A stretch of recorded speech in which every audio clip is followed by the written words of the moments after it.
অবশেষে ক্যাটি একটা শোনার সুযোগ পেল, যেখানে তাকে নিজে হাত দিতে হবে না, আবার কেউ সন্দেহও করবে না। সে চুপি চুপি কায়াক বা কিনো নৌকায় উঠে গিয়ে নিকের সিটের ফুট স্ট্র্যাপের ক্লিপে ছুরি দিয়ে একটা ফাটল তৈরি করে দিল। সবাই যখন নৌকায় উঠতে লাগলো ততক্ষণে সে নিজের জায়গায় ঠিকঠাক দাঁড়িয়ে গেছে। নিক যখন পা ঢুকিয়ে সেফটি স্ট্র্যাপ লাগালো, ক্যাটি মনে মনে স্বস্তির নিঃশ্বাস ফেলল। কায়াক নিচের দিকে চলতে শুরু করলো। পানির স্রোত ক্রমশ তীব্র হতে লাগলো। সে জানতো এত ঝাঁকুনিতে বিকল করা সেফটি ক্লিপ বেশিক্ষণ টিকবে না। একবার খুলে গেলেই সবচেয়ে দক্ষ প্যাডলারও নদীতে ছিটকে পড়বে, আর এত প্রচণ্ড স্রোতে কেউ উদ্ধারে নামবে না। ঠিক পরের মুহূর্তে একটা বিশাল ঢেউ এসে কায়াকের উপর আছড়ে পড়ল। নিক সঙ্গে সঙ্গে নদীতে ছিটকে পড়ল, কিন্তু আশ্চর্যজনকভাবে নিক আবার ভেসে উঠল এবং চিৎকার করে সাহায্য চাইতে লাগলো। ক্যাটি বাধ্য হয়ে হাত বাড়িয়ে তাকে ধরার চেষ্টা করলো, কিন্তু ঠিক তখনই আর একটা বড় ঢেউ এলো। ক্যাটিও ভারসাম্য হারিয়ে নদীতে পড়ে গেল। প্রচণ্ড স্রোত তাকে টেনে নিয়ে যেতে লাগলো। যখন সে একদম হতাশ হয়ে পড়েছে, ঠিক তখনই একটা চেনা হাত তাকে শক্ত করে ধরে ফেলল। পরে সেই উদ্ধারের কৃতজ্ঞতা স্বরূপ ক্যাটি নিককে পানীয় খাওয়ার আমন্ত্রণ জানালো এবং অনেকদিন পর প্রথমবার হাসলো। বিকেলের ঘটনার পর ক্যাটির মনে স্বামীর প্রতি বিদ্বেষ কিছুটা কমে গিয়েছিল, কিন্তু ঘুমোতে যাওয়ার আগে সে শুনতে পেল নিক গোপনে সেই মহিলার সাথে ফোনে কথা বলছে। এটা শুনে যে ক্যাটি দ্বিধায় ছিল, সে আবার পুরোপুরি সিদ্ধান্ত নিয়ে ফেলল। পরের দিন সকালে তারা ফরেস্ট হাইকিংয়ে যাওয়ার কথা, কিন্তু বের হওয়ার আগেই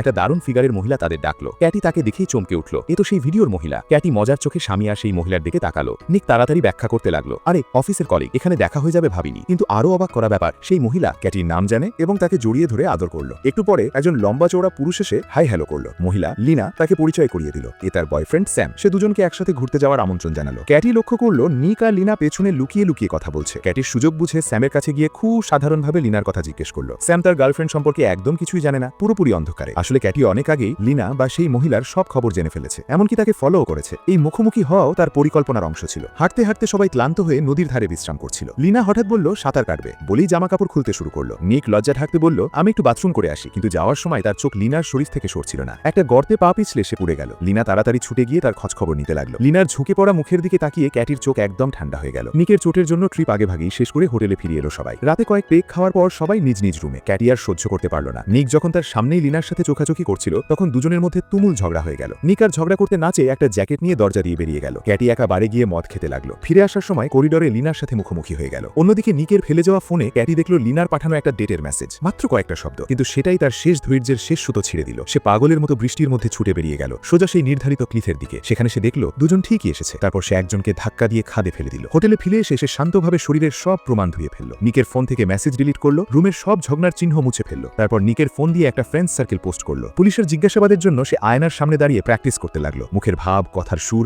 সবকিছু যেন নিখুঁত হয়। ঠিক তখনই দরজা বেজে উঠল। ক্যাটির বুক ধরাস করে উঠল। এত তাড়াতাড়ি লাশ পাওয়া গেল নাকি? সে গভীর নিঃশ্বাস নিয়ে দরজা খুলল, আর পরের মুহূর্তে সে পুরোপুরি হতভম্ব হয়ে গেল।